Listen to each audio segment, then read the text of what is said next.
Hello everybody and welcome back to Donut Like, Donut Read. I am Adam at your service and with me today I have Punty. Hello! And today we're going to do another retrospect video. We're going to look back at a story from my childhood that I read a long time ago called Nightmare in Mineral Town. It is a Harvest Moon story, or for people who are playing the games now, they're called Story of Seasons. So I was already talking to Punty a little bit about Harvest Moon and like the general idea is like it's like a low-key economy relaxation farming game basically. And I think, as I mentioned this in my previous video with Luna, the idea of why it was for a long time it was a very popular fandom to write for because you had a blank slate main character. There were courtship and marriage candidates in the game, so it really lent itself well to people who wanted to ship, you know? Oh, yeah. And it was about farming, and you told me that you actually have done farming before? Like, in real life? Yes. I grew up on a farm. I am a farm child. That might sound very stereotypical considering I'm from Kansas, but it's just the way I grew up. Yeah. Well, hey, so you have experience. Look, but either lucky or unlucky for you, you don't need to worry too much about what farming is actually like, because this story, despite taking place in a rural town, is less about farming and more about murder. Just like my hometown. I'm afraid to ask. So, yeah, because this basically, like, they decided to take the blank slate of Jack, or Pete, whoever you want to call him, like, is the canon name, and said, well, what if he went crazy and decided to kill people because he couldn't get married. So this is, I said I wanted a female perspective on this story because originally, when I read this when I was a kid, I was like 13 or 14 when I read this. At the time, I thought that it was a good dark story, but I thought it was also a little nonsensical at places. It didn't make sense, but I'm like, back in the early 2000s, you didn't really care about that sort of thing when you're on fanfiction.net. Years later, I look back, I'm like, this is kind of juvenile, didn't age very well. But then I look at it today, where we have the rise of incel culture, and we have people like Elliot Rodger and the like doing horrible things. It almost circles around to being relevant again. Oh. How pleasant. Yeah. It's kind of a happy accident. This story is basically about an incel before incels were, I guess, a named thing. So, You ready for this wild ride? As ready as I'm gonna be. Alright. Well, Nightmare in Mineral Town by Beelzebub X. Fantastic early 2000s name, by the way. Why don't you take the description? Alright. Twisted by his nightmarish life, Jack has decided to get his revenge. The final chapter, Redemption, is up. The nightmare ends tonight. 61 fans and counting. Please read and review. So, as you can also see below, 54 chapters. We're not going to read all of those because, quite frankly, I don't think we wouldn't have the stamina for that. No. We're only going to cover the first few. But yeah, at the time it was very popular. Got a lot of reviews. Not that many the word count is pretty low, and you'll see why. So. Yeah. Alright. I assume this is the author's note, though they didn't start it with AN. Surprising, on fanfiction.net. I'm sorry the chapters are so short. This was originally posted on a message board, and the chapters are restricted to the maximum length of a post, 4,096 characters. I didn't feel like rearranging the chapters, so this is how it is. I hope you enjoy it. Everyone at the board sure did. Oh god, what was it? I'm not sure. Was it lolcow? I'm not really sure. I think when I showed this, might have been a Harvest Moon board. There's a lot of old ones that are no longer in service because this was early 2000s. This is one of those things. Actually, I think John actually had an idea of what this was when I showed him this story before. But yeah, it's one of those. It kind of gives me the vibes of like Reason for Insanity, where the author took a role play and barely adapted it to a fanfiction or an actual story. You know, to this author's credit, they do a lot better of a job in terms of plot points and everything else. But it is kind of jarring how short some of these chapters are. They get longer in the end. The author definitely breaks their own rule. In the end, they start actually developing and kind of squishing things together. All right. Chapter 1, Of Feathers and Apples. Is today the day? Jack thought out loud. He was sitting at his living room table, fiddling with a blue feather.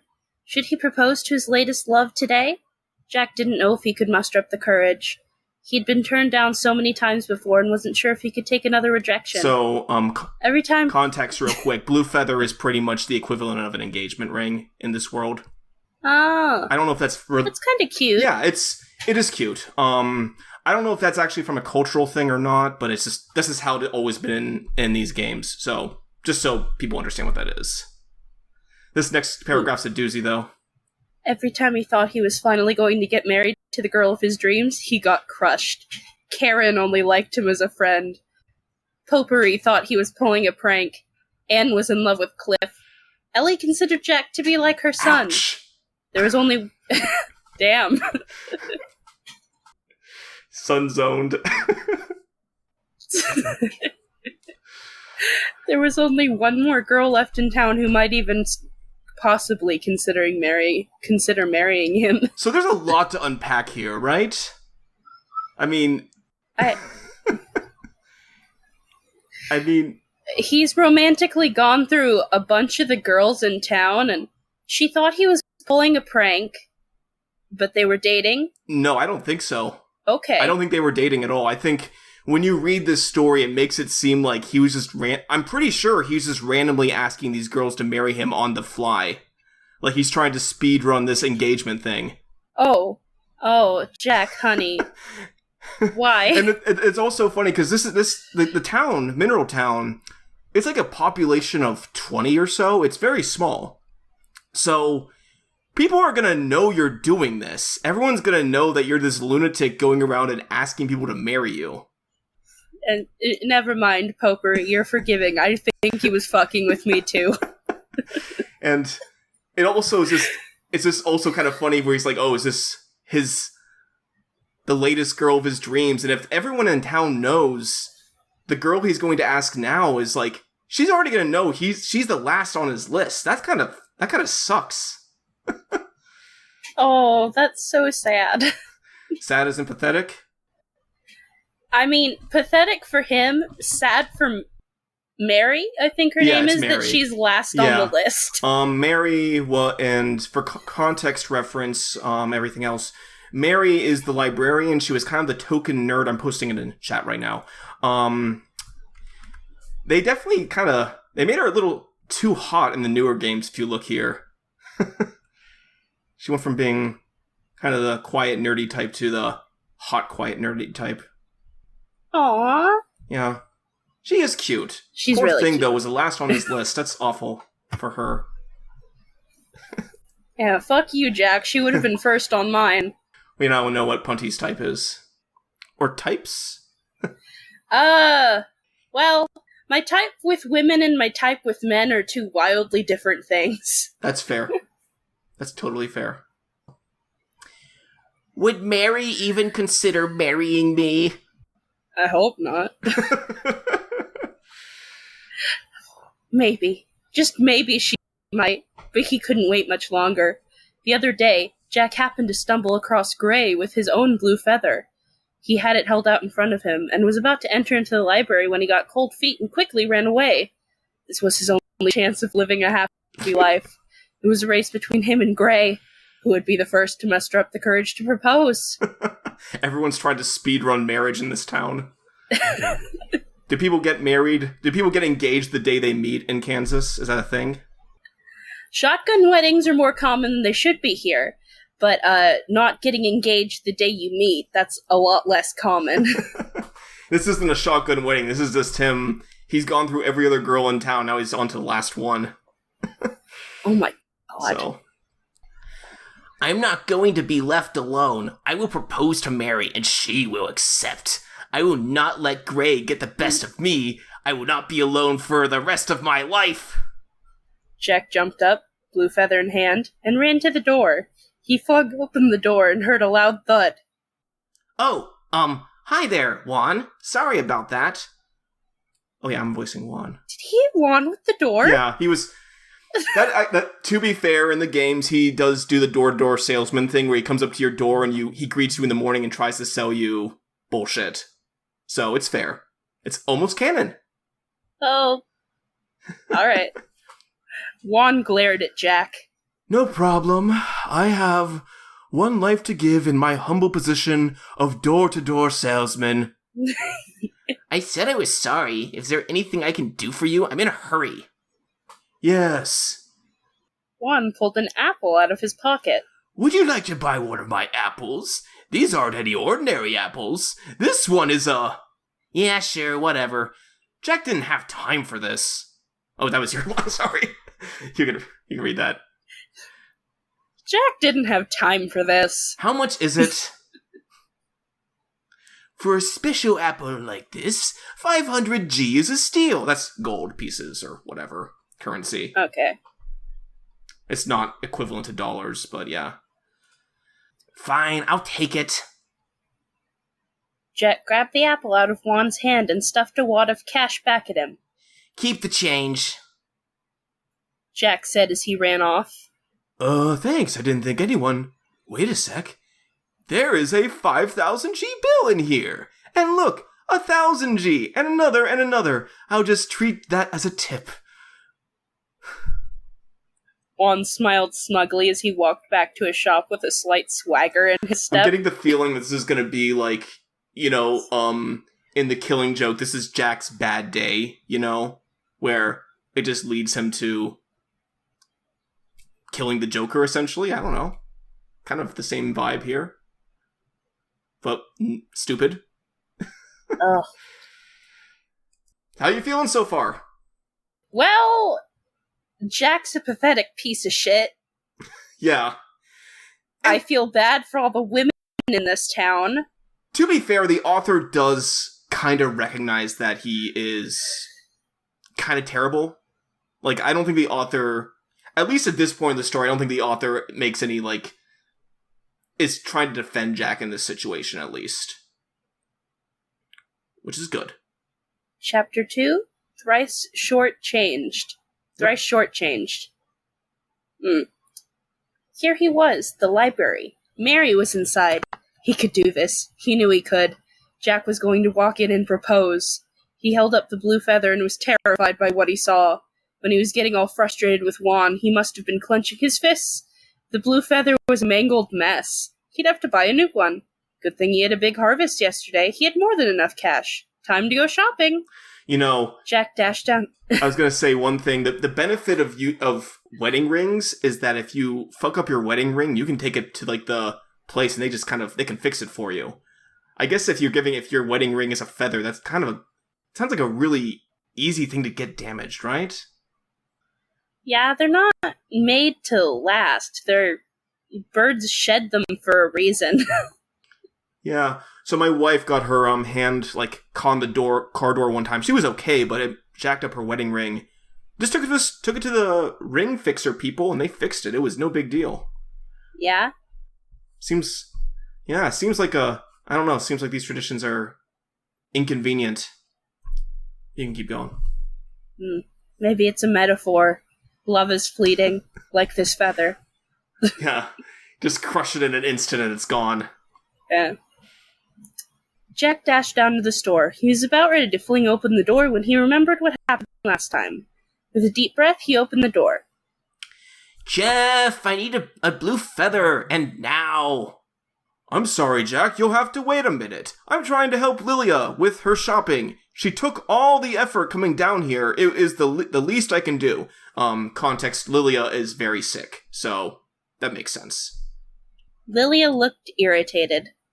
Don't treat me like that, Jeff. I'm fully capable of doing anything I want. That's why I came down here instead of sending potpourri.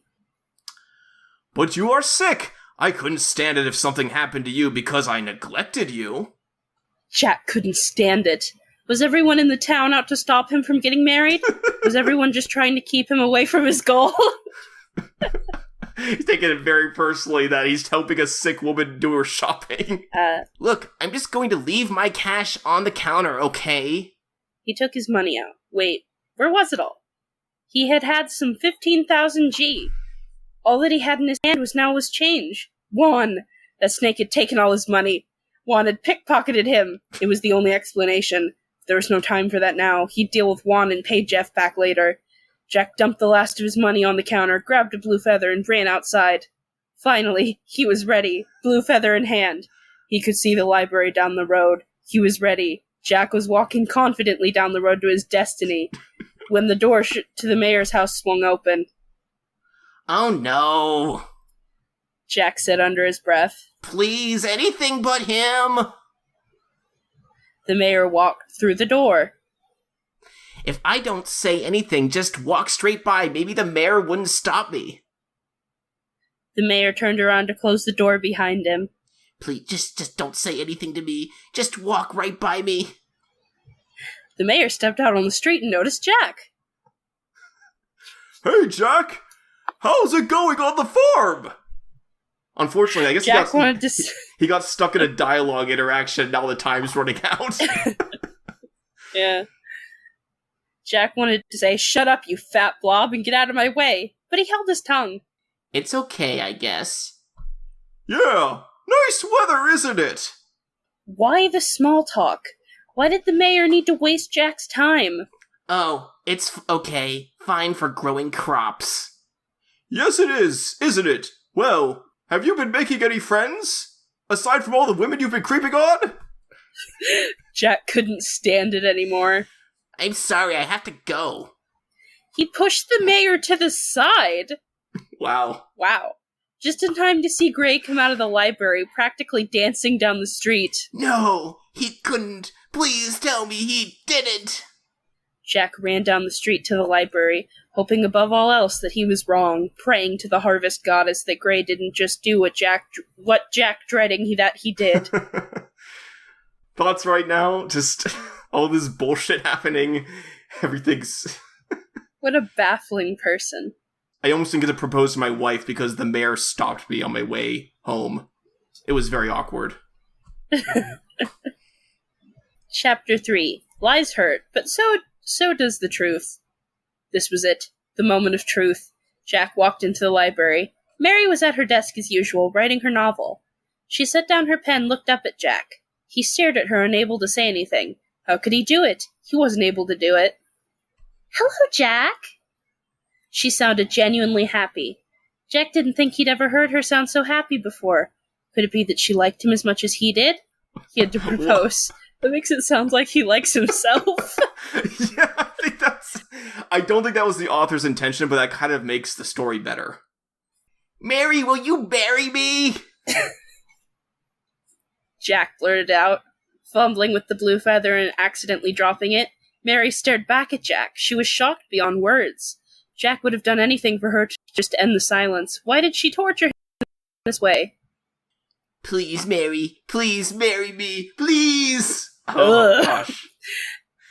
No, it's not a good sign if you just start off begging for her to marry you.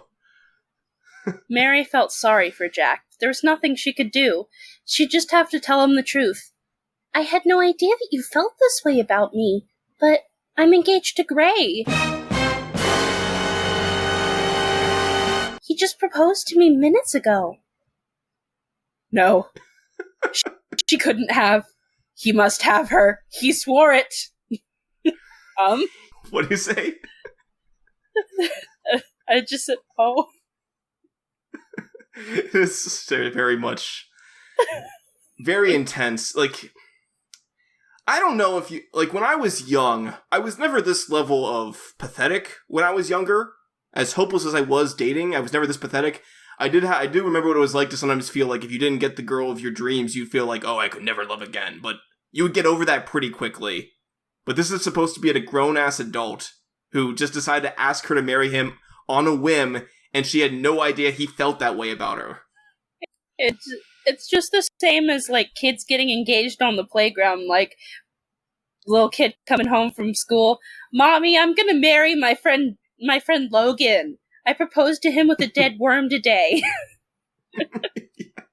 Yeah. I think the author was probably either, I would imagine the author was, like, this actually, I don't think the story itself is written, like, they don't have a lot of errors in their words. They don't have a lot of grammatical problems. I think the author was probably either, like, I want to say late middle school, like late junior high, you know?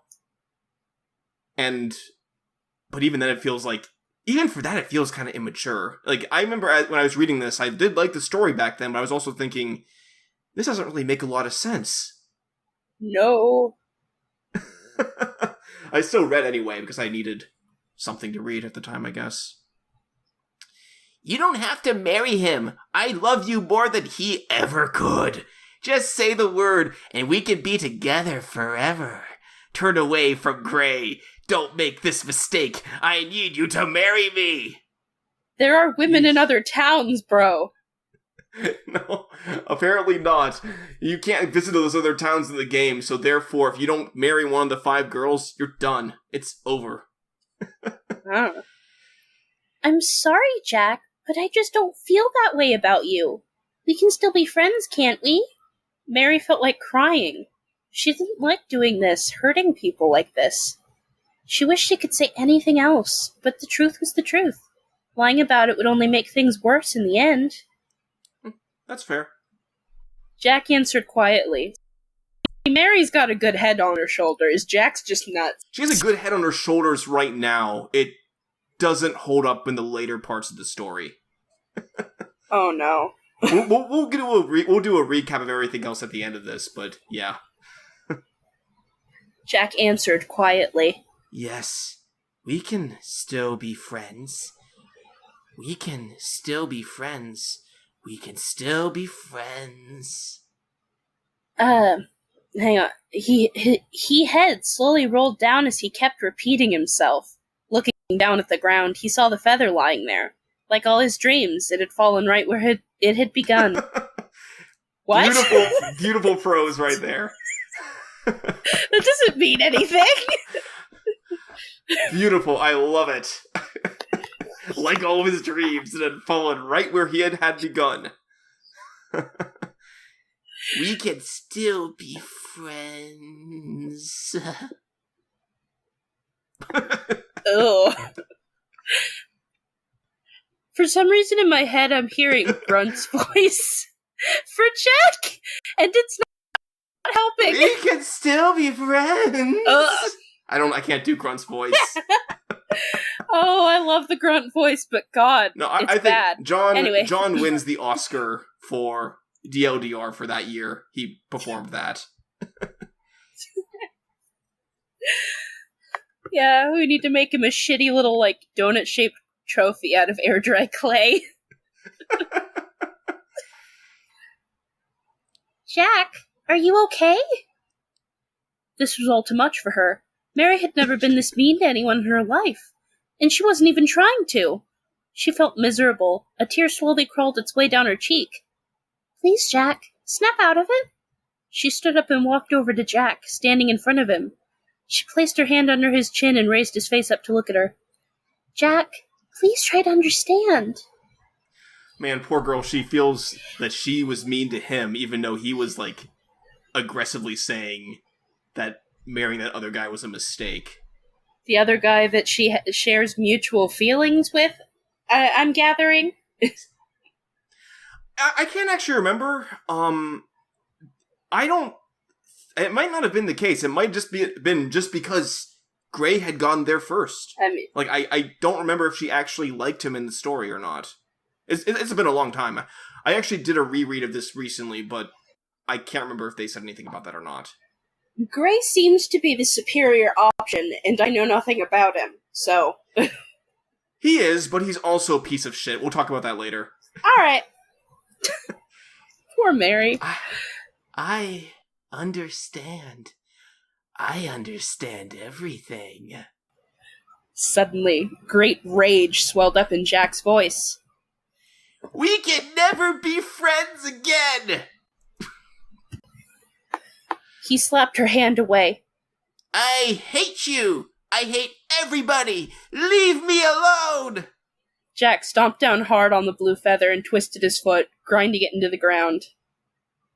We can never be friends again! He turned around and ran out of the library. Mary gently rubbed her wrist where Jack had hit her. Today it started off so wonderful. She sat down at her desk, buried her face in her hands, and let the tears pour down, unable to contain herself any longer. Jack, why? I'm so sorry. Please forgive me. You didn't do anything wrong. Girl, huh? Come on. Have some self-confidence. He's nuts. You didn't do anything wrong. You were so nice. Yeah.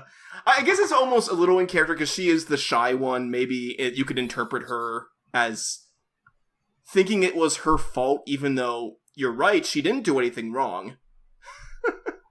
I don't really know if the author here was actually, wanted her to be an antagonist here or not, you know? I mean, the author definitely is writing Jack as a piece of shit, and I think the author definitely recognized that he is.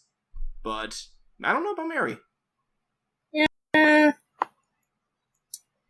Chapter 4, Confession Session. Jack wandered around Mineral Town in a daze. Why did everyone hate him? What did he ever do to them? His life was miserable because of them. They did everything they could to ruin his life. He hated them. Jack loathed them. Why did he ever come to Mineral Town? Chasing a dream girl which he'll never find, trying to relive happy childhood memories. A light rain began falling. Figures. Matches his mood pretty well. Jack passed by the winery. Duke. Stupid. So what if he was young? Why wouldn't he sell him some alcohol? He sure could use a drink right about now. Jack came to inn and spat at it. Stupid Anne. I love Cliff. Why don't you go get a room? What? There was the hospital. Jack kicked up a cloud of dust at it. you giant child! Hey, I hate dirt. I hate dust. Ellie, he wasn't her son. Why did she turn him down? It was that doctor, wasn't it? She loved him all along. He continued walking towards the church. That jerk Zach, always flashing off his muscles because he is so much better than the rest of us. The only person in town who hadn't wronged him was Carter. That was who Jack was going to see. Carter was the closest thing to a friend he had. He'd be inside since it was raining. Jack pushed open the church doors, which let out a loud groan. He looked down the long lines of pews to Carter's empty pulpit. He must be in the confession booth. That was okay with Jack, since that was basically what he was coming to do anyway. He walked up to the confession booth, his footsteps ringing out on the cold stone floor. Carter greeted him. Hello, Jack. I hope you are in a pleasant mood today. Unfortunately, no. I'm quite miserable. Jack took a seat.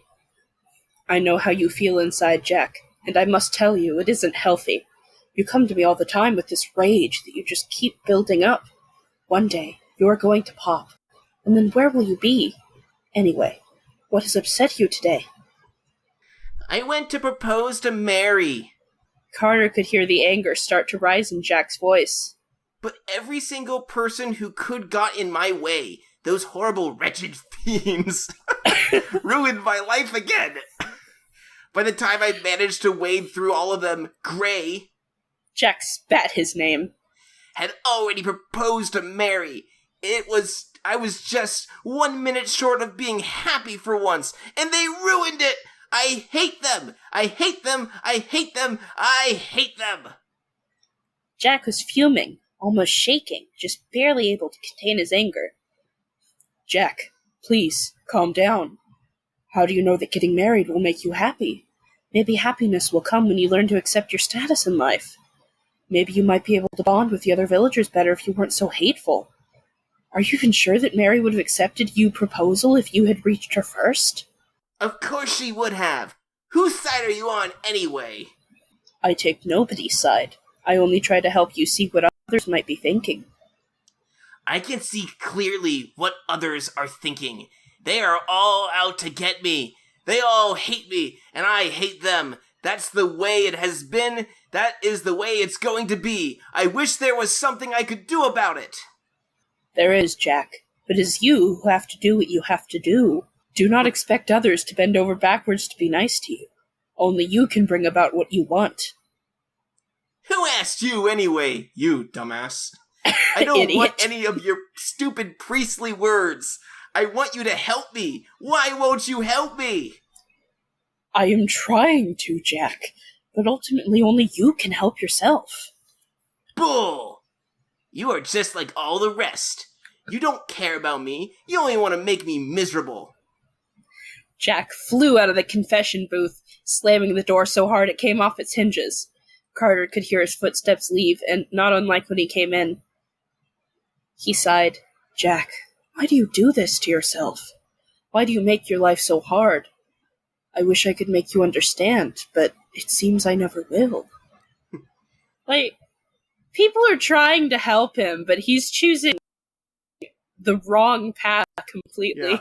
Maybe it's the voice I'm doing, but this really kind of gives me a,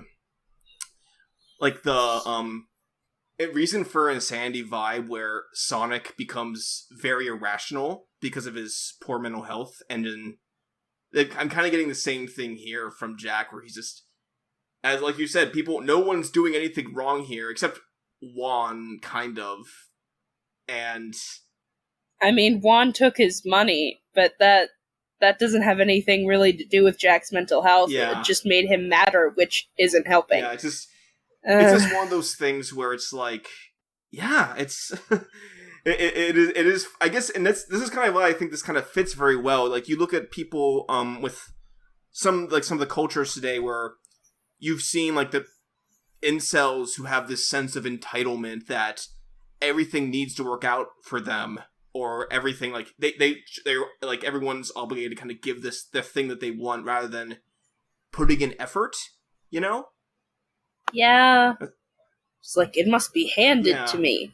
Well, I mean, if everybody else has to work for good things, you do too. Good lesson, you have to put effort in. You have to try to work towards the things you want in life, and it just seems like, he just doesn't really have that.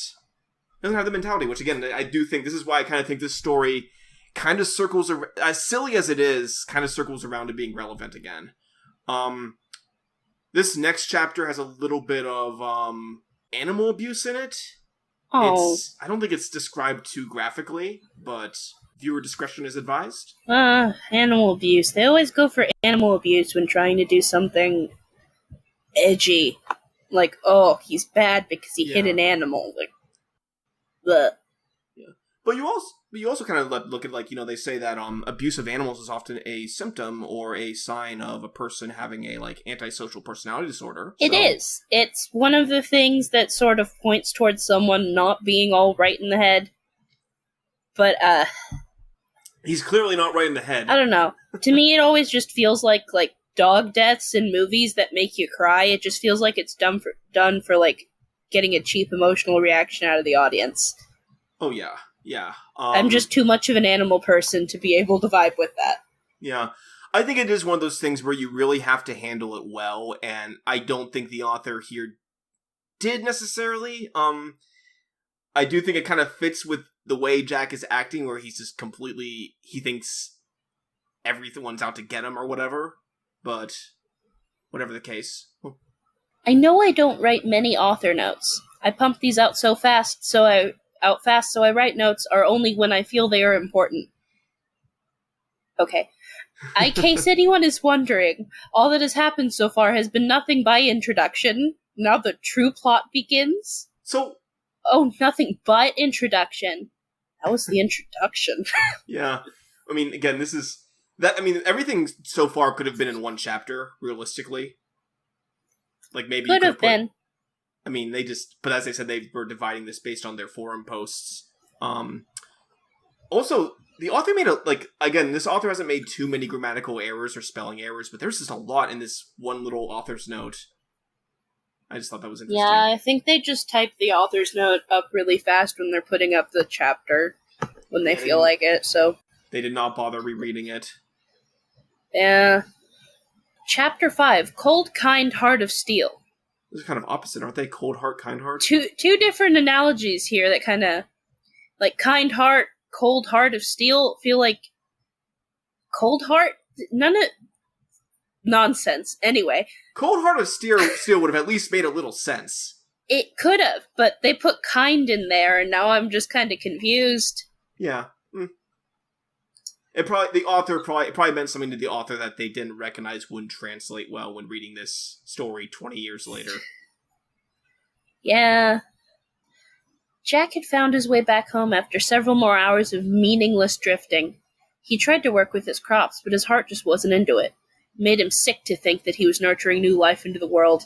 Happy new life to mock his own dejected life. Bud, they're plants, and it's your fault they're here because you planted them. Take care of them. No, everyone should do it for me. God, fuck you, Jack. Besides, in the rain, there was no reason to water his crops. Well, that's... Yeah, but that's not... Perhaps he should go cut wood. That was always a good way to vent his anger. Jack hefted his axe up on his shoulder and went south into the woods. There was a good stump. Jack spit in his hands to get a better grip. He took hold of the axe, adjusting his fingers a bit on the handle, and let it rip. This is for Juan, taking all my money. He emphasized each word with a swing of the axe. The mangled stump lay before him. Time for another. This is for Barry, delighting in my anguish. He could just imagine that the stump was her head that he was splitting open, ripping apart her head and letting the evil within her seep out. This is for Carter, useless bastard! The third stump shattered quickly under his fierce swings. This is for everyone who has ever wronged me!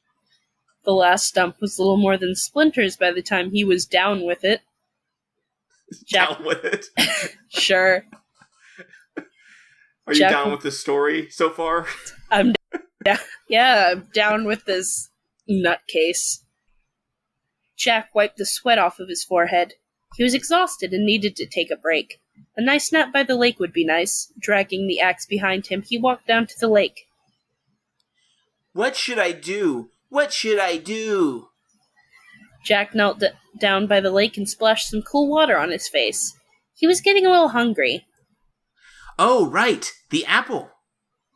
Even if that worm Juan had stolen his money, at least he had something to eat right now. Jack sat down and fumbled around his rucksack and pulled out the apple. It looked so juicy and sweet. His mouth was watering. Jack's stomach growled. Well, how could he say no? He took a nice big bite and spit it out quickly. What is this? Not a question. It's wax. That bastard sold me a worthless wax fruit. I hate him so much. Jack flung the apple as hard as he could into the lake. What could he do? What could he do? Out of the corner of his eye, Jack saw a small rabbit. So innocent, with no fear at all. Could he? Jack reached into his rucksack and pulled out a scythe. It would be so easy. The rabbit hopped a bit closer and sniffed at a blade of grass. He would never see it coming. The rabbit chewed a bit on the grass. Yeah, here it comes.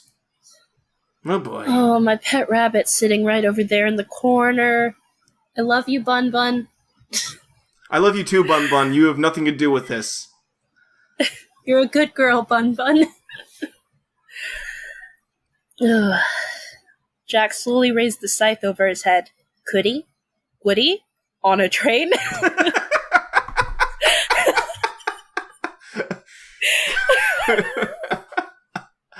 I love that. There was a little brown spot on the back of the rabbit, calling to Jack. It was like a little target. If he just... The sunlight glinted off of the polished metal of the scythe. To skewer it wouldn't be hard at all. You can't skewer something with a scythe. You slice at it with a scythe.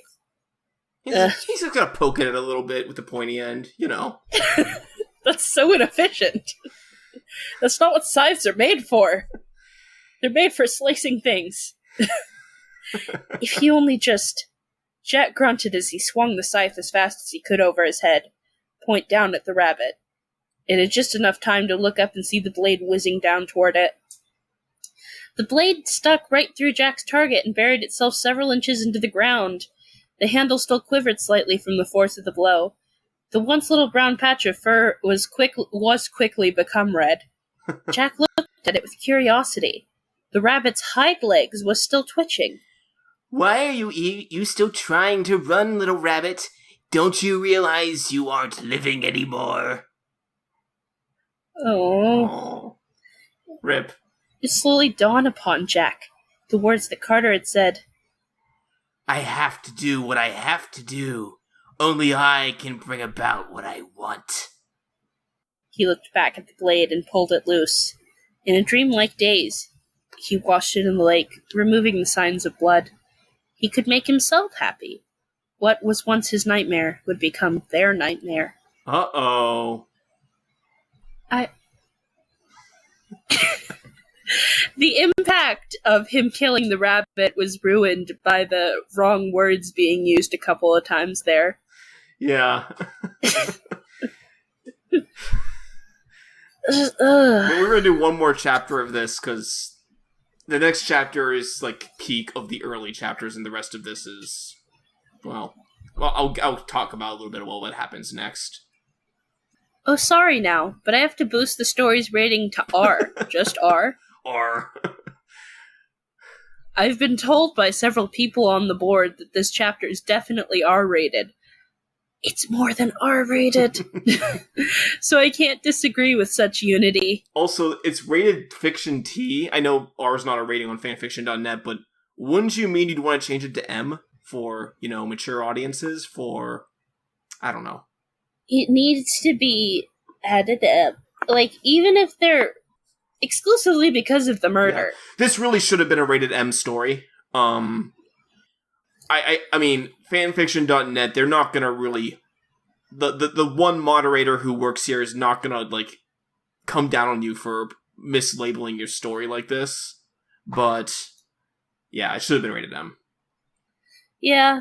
Chapter 6, Cloaked in Darkness. Oh, yeah, how edgy. Mid-2000s edge. This was right around when, like, being emo was such a big deal, so naturally... Like, you see a lot of that in, like, the early 2000s fanfiction. Just, like, this dripping with edge kind of stuff. Yeah. Night had fallen. Jack had spent the rest of the day preparing for what would be his first nightly nightmare run. His plan had to be executed perfectly. His victim had to be executed perfectly.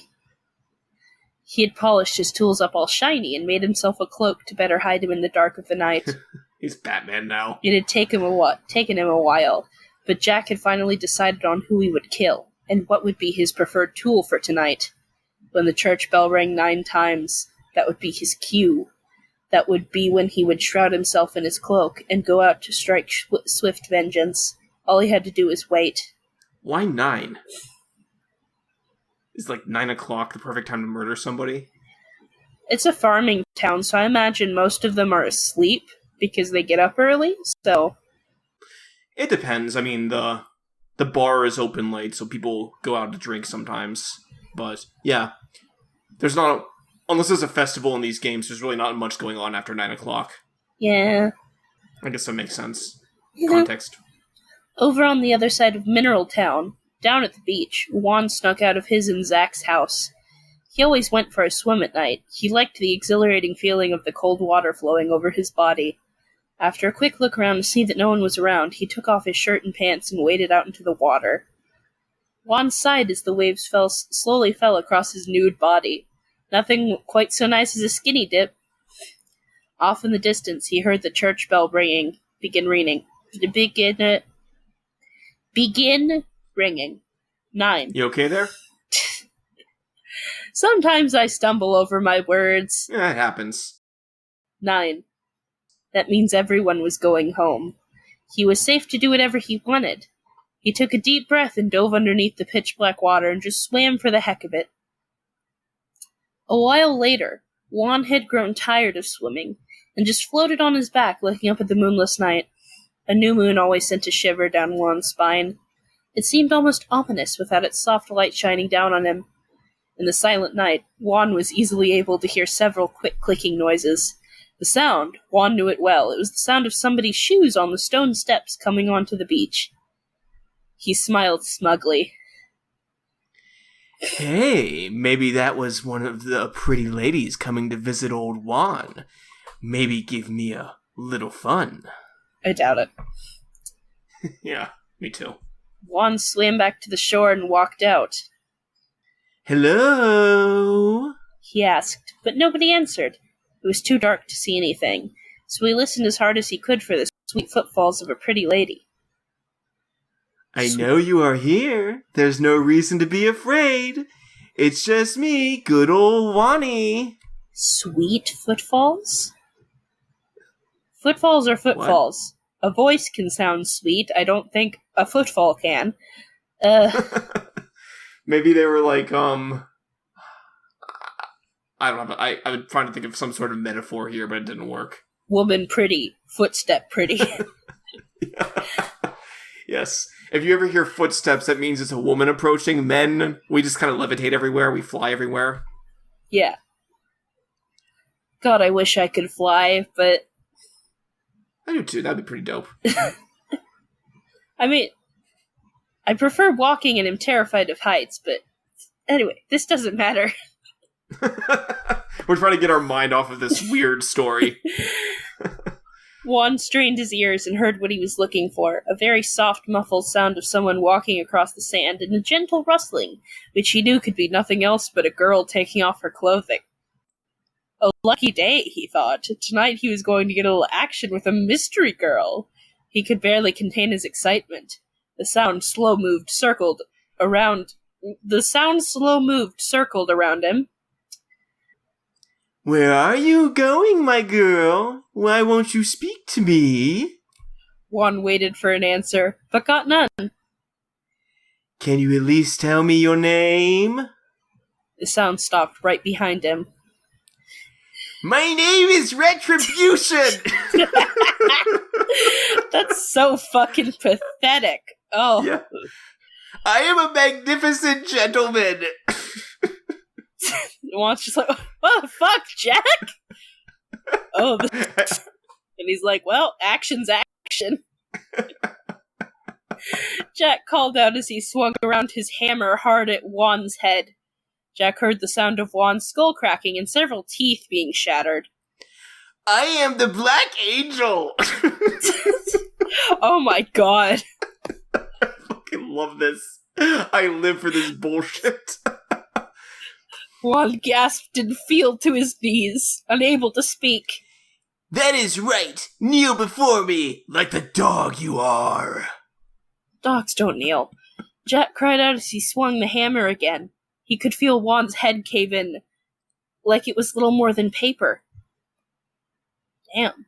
Jack stood over Juan's dead body. He held the hammer out over Juan's head, holding the very end of the handle and letting the end swing freely. Justice has been served!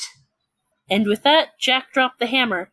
It crushed into Juan's head, destroying him, removing his identity, making him have a face no longer.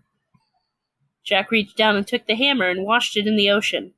He began to leave, but he remembered something. Jack walked over to Juan's clothes and pulled his wallet out of the pocket. I had forgotten that you owed me. Walking away, hammers clenched fist in hand. The light wind gently caressed Jack's cloak, creating a soothing rustling sound. That does not match with everything that came before it, the vibe of that last sentence. Yeah, he's just a smooth motherfucker. He comes in, he beats you with a hammer, and he leaves. You know, just like that. So, we're gonna stop there. This is, again, very long story. So, your thoughts right now. 6 chapters in. Do you have any questions about what happens next? Does he end up killing methodically everybody in town? Kind of. He basically, it starts with him just killing people who wronged him, but then he also starts just killing people who get in his way, too. It kind of goes into that Death Note territory of, I am justice, but I'm also a fucking dickhead. Yeah. So, I mean, but even then, like, this is very much obviously, none of it's deserved. It's very, stupid. And as the story goes on, I said earlier that Mary, was, like, she isn't very smart in the later chapters. Because eventually, and Gray makes fun of her for mourning somebody's death because convenience in the plot. And she eventually ends up getting with Jack, but no one knows that it's him who's killing, so it's kind of a mystery. And the writing, I think, does get a little better, but there's also this weird thing where it turns out that Mary's mother is super abusive, and they kind of play her against Jack as if you're supposed to be on Jack's side in that situation. Which, like, her mom's an asshole, but she's not a murderer. Like, it's kind of weird that suddenly the mid-story, it almost feels like the author wants you to feel sympathy for him. Yeah. Like, I don't feel that right now in the story, but I do get that vibe later on in the story. Like those people trying to write Jeff the Killer to be sympathetic because he was bullied? Maybe that, when he made the decision to kill all those people? Yeah. But I'm not familiar. It's one of those things, but I guess that does sound like that makes sense, where it's like, even though they try to build sympathy for Jack, and there is some terrible things about his history that does suck that happened, but obviously, you're still a murderer. You still killed multiple people because you couldn't get your D wet. I guess I'm glad he wasn't written, like, forcing himself on anybody, but the murder's not better. Yeah, no, he's not a rapist in the story. He's a murderer. And, I mean, a lot of people end up dying, and he doesn't get a happy ending, which is good. The story is actually, for anyone who wants to check this story out, even though it's 54 chapters and 47,000 words, it's actually a very quick read. Like, we got through these few chapters in pretty short amount of time, and we were making commentary on them. So, you could actually probably read this in, like, less than a day, and if you want to read some good old-fashioned dark fiction from fanfiction.net in the early 2000s. You know? So, otherwise, obviously, don't contact Beelzebub X, but Beelzebub X, if by chance you find this video, I really do appreciate you writing this, because I did enjoy this as a kid. I enjoy it for different reasons now, but, yeah. Thank you. Like, this does have the bones on potentially them being a decent horror author in the future, so I do wonder if Beelzebub X continued writing sort of darker stuff after this. They only wrote 2 stories. The other one was in 2005, so... I mean, they might have abandoned their F account and gone somewhere else, or maybe they do creative writing IRL. Yeah, if I were to give the author credit on anything, not only do I think the chapters get a little bit better written as it goes on, the author does have a very solid plot in mind. Like, I don't look at this, and I never look at this and I never look at this thinking that the author was making this up as they went. I really do think the author had a general idea of what they wanted to write, and it translates much better to fanfiction than doing what Reason for Insanity did, where this ripped from a roleplay and, like, haphazardly slapped it together, you know? Yeah. But yeah, I would hope that the author has done better since. There's some things about it, like, they can construct a sentence, which I can't say about some of the authors we've covered. No, make no mistake, this story is much better than most of the shit we cover. Like, I'm not saying it's good, but I am saying that the author, there's a lot more... The author had some idea of what they were doing. Yeah, there is some idea. I simply hope they continued getting more ideas and maybe got some guidance, because they could be a pretty decent writer. And that's what I said about the last story that me and Luna covered from this fandom. I said, this is a really good story for somebody who wrote it in the 9th grade. Because the person at the time was in the 9th grade when they wrote it, and for that, it was pretty good. And it's one of those things where you could tell somebody younger was writing it, and you could say, if someone young is writing this, you can only assume that if they continued writing, maybe they got better in time, you know? I would hope so. I hope that for all the authors we cover, but I definitely see it with this being the case, potentially.